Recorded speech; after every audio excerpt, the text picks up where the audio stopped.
Esdras, capítulo 1. No primeiro ano de Ciro, rei da Pérsia, a fim de que se cumprisse a palavra de Jeová falada por Jeremias, Jeová despertou o espírito de Ciro, rei da Pérsia, para que ele fizesse em todo o seu reino uma proclamação que ele também registrou por escrito. Dizia o seguinte: Assim diz Ciro, rei da Pérsia: Jeová, o Deus dos céus, deu-me todos os reinos da terra, e ele me designou para lhe construir uma casa em Jerusalém, que fica em Judá. Quem entre vocês pertence ao povo dele? Que o seu Deus esteja com ele. Portanto, que ele suba a Jerusalém, em Judá, e reconstrua a casa que ficava em Jerusalém, a casa de Jeová, o Deus de Israel, o verdadeiro Deus. Que todo aquele que reside como estrangeiro, seja qual for o lugar em que esteja morando, receba dos seus vizinhos prata, ouro, bens e rebanhos, junto com a oferta voluntária para a casa do verdadeiro Deus que ficava em Jerusalém.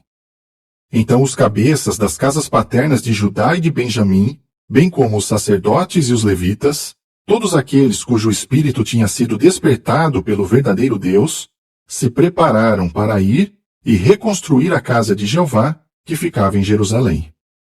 Todos os seus vizinhos os ajudaram, fornecendo-lhes utensílios de prata, de ouro, bens, rebanhos e coisas valiosas, além de todas as ofertas voluntárias. O rei Ciro também mandou buscar os utensílios da casa de Jeová, que Nabucodonosor tinha tirado de Jerusalém e colocado na casa do seu Deus. Ciro, rei da Pérsia, colocou sob a supervisão de Mitredate, o tesoureiro, a tarefa de retirar os utensílios. E este fez uma relação de todos os itens e os entregou a Sesbazar, o maioral de Judá. Esta era a relação dos itens: 30 recipientes de ouro em forma de cesto, 1000 recipientes de prata em forma de cesto, e 29 recipientes sobressalentes, além de 30 tigelinhas de ouro, 410 tigelinhas de prata e 1000 outros utensílios. Todos os utensílios de ouro e de prata foram 5.400. Sesbazar levou tudo isso consigo quando os exilados saíram de Babilônia para Jerusalém. Capítulo 2.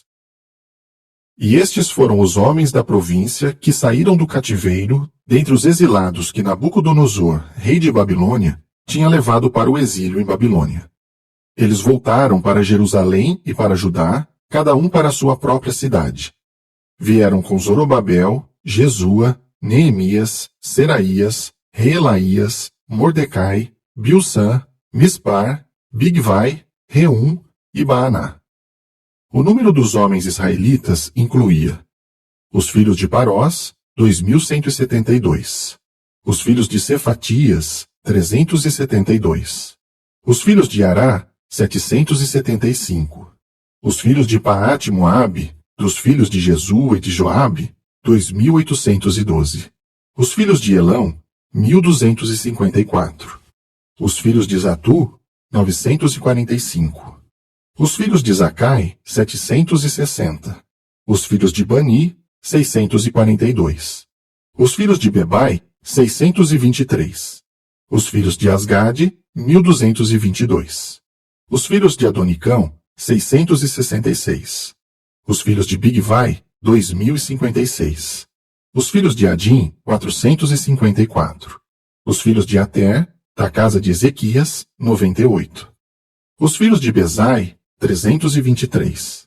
Os filhos de Jora, 112. Os filhos de Azum, 223. Os filhos de Gibar, 95. Os filhos de Belém, 123. Os homens de Netofa, 56. Os homens de Anatote, 128. Os filhos de Asmavete, 42. Os filhos de Kiriate Jearim, de Quefira e de Beerote, 743. Os filhos de Ramá e de Geba, 621. Os homens de Micmas, 122. Os homens de Betel e de Ai, 223. Os filhos de Nebo, 52. Os filhos de Magbis, 156. Os filhos do outro Elão, 1254. Os filhos de Arim, 320. Os filhos de Lode, de Adide e de Ono, 725. Os filhos de Jericó, 345. E os filhos de Senaá, 3.630. Os sacerdotes. Os filhos de Jedaías, da casa de Jesua, 973. Os filhos de Imer, 1052. Os filhos de Pazur, 1247. E os filhos de Arim, 1017. Os levitas. Os filhos de Jesua e de Cadmiel, dos filhos de Odavias, 74. Os cantores. Os filhos de Asaf, 128. Os filhos dos porteiros. Os filhos de Salum, os filhos de Ater, os filhos de Talmon, os filhos de Acube, os filhos de Atita e os filhos de Sobai, ao todo 139. Os servos do templo. Os filhos de Ziá, os filhos de Azufa, os filhos de Tabaote, os filhos de Querós, os filhos de Siá, os filhos de Padom, os filhos de Lebana, os filhos de Agaba, os filhos de Acube, os filhos de Agabe, os filhos de Salmai, os filhos de Anã, os filhos de Gidel, os filhos de Gaar, os filhos de Reaías, os filhos de Rezim, os filhos de Necoda, os filhos de Gazão, os filhos de Uza, os filhos de Pazéia, os filhos de Bezai, os filhos de Asná, os filhos de Meunim, os filhos de Nefuzim, os filhos de Baquebuque, os filhos de Acufa, os filhos de Arur, os filhos de Baslute, os filhos de Meida, os filhos de Arsa, os filhos de Barcos, os filhos de Císera, os filhos de Tema, os filhos de Neziá e os filhos de Atifa. Os filhos dos servos de Salomão.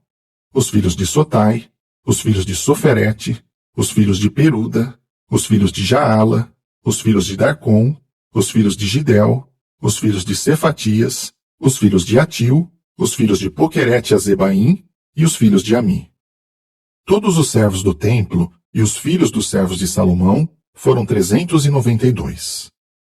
Os alistados a seguir subiram de Tel-Melá, Tel-Arsa, Querube, Adom e Imer, mas não foram capazes de comprovar a sua casa paterna e a sua origem, se eram israelitas ou não. Os filhos de Delaías, os filhos de Tobias e os filhos de Necoda, 652.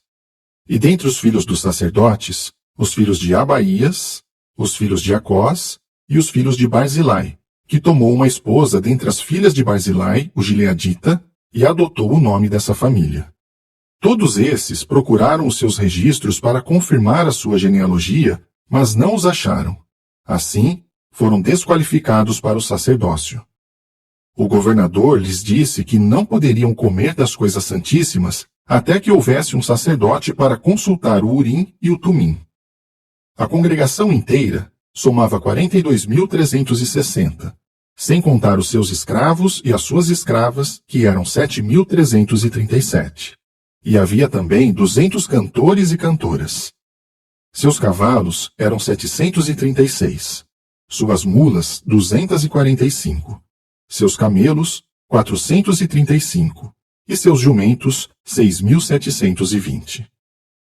Ao chegarem à casa de Jeová em Jerusalém, alguns dos cabeças das casas paternas fizeram ofertas voluntárias para a casa do verdadeiro Deus, para que ela fosse reconstruída no seu lugar. Segundo os seus recursos, eles deram ao tesouro da obra 61.000 dracmas de ouro, 5.000 minas de prata e 100 vestes compridas para os sacerdotes. Então os sacerdotes, os levitas e alguns do povo, e também os cantores, os porteiros e os servos do templo, se estabeleceram nas suas cidades. E o restante dos israelitas se estabeleceu nas suas cidades. Capítulo 3.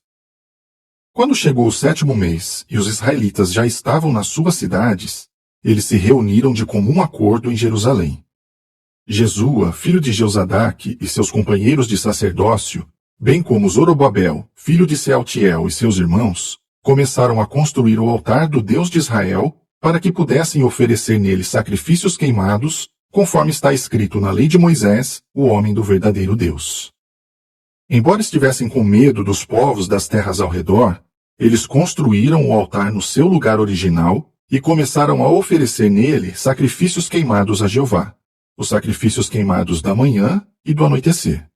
Celebraram então a festividade das barracas, conforme o que está escrito, e ofereceram todos os dias o número determinado de sacrifícios queimados que era exigido para cada dia.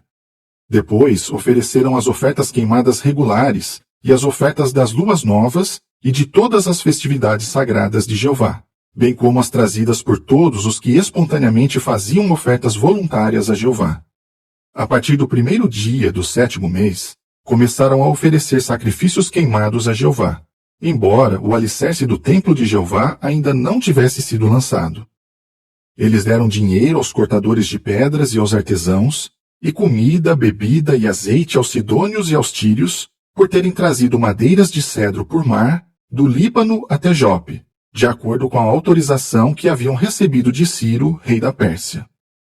No 2º ano depois da sua chegada à casa do verdadeiro Deus em Jerusalém, no 2º mês, Zorobabel, filho de Sealtiel, e Jesua, filho de Jeozadaque, iniciaram a obra junto com o restante dos seus irmãos, os sacerdotes e os levitas, bem como todos os que tinham voltado do cativeiro para Jerusalém. Eles designaram os levitas de 20 anos de idade para cima como supervisores da obra da casa de Jeová. Assim, Jesua, seus filhos e seus irmãos, e Cadmiel e seus filhos, que eram filhos de Judá, se juntaram para supervisionar o trabalho na casa do verdadeiro Deus, junto com os filhos de Enadad e os filhos e os irmãos deles, que também eram levitas. Quando os construtores lançaram o alicerce do templo de Jeová, os sacerdotes com as vestes oficiais e as trombetas, e os levitas, filhos de Asaf, com os símbolos, puseram-se de pé para louvar a Jeová segundo as orientações de Davi, rei de Israel.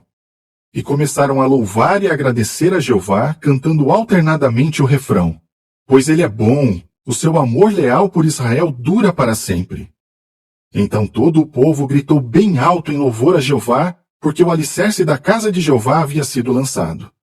Muitos dos sacerdotes, dos levitas e dos cabeças das casas paternas, os idosos que tinham visto a casa anterior, choraram alto quando viram o alicerce desta casa ser lançado, ao passo que muitos outros gritavam de alegria ao máximo de sua voz.